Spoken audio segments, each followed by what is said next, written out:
হরে Krishna everyone. আপনারা সবাই কেমন আছেন? আশা করি পরম দয়াল শ্রীকৃষ্ণের কৃপায় খুব ভালো আছেন। আমরাও খুব ভালো আছি।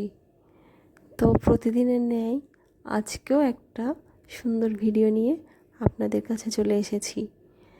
আপনাদের কেমন লেগেছে ভিডিওটা জানাবেন, কারণ আপনারা জানালে আমরা ইন্সপায়ার হই আরও নতুন নতুন ভিডিও বানাতে।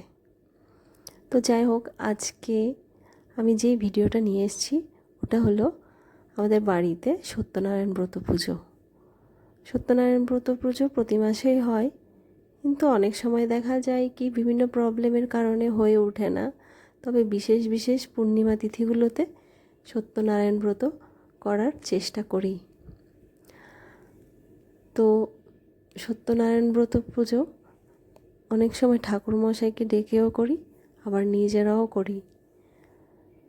আমাদের বাড়ির ঠাকুরঘরটা কেমন লেগেছে জানাবে।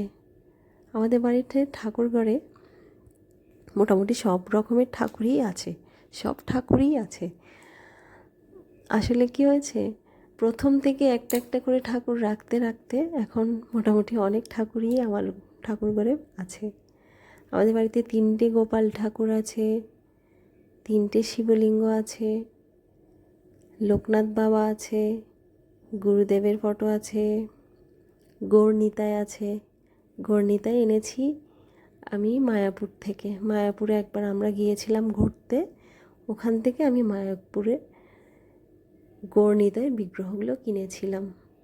আমার বাড়িতে মায়াপুর থেকে আনা গৌরনিতাইয়ের বিগ্রহ আছে। তারপর আমাদের বাড়িতে নারায়ণ শালগ্রাম আছে। নারায়ণ শালগ্রামের প্রতিদিন পুজো হয়। তারপর নৃসিংহদেবের ফটো আছে, মা দুর্গা আছে,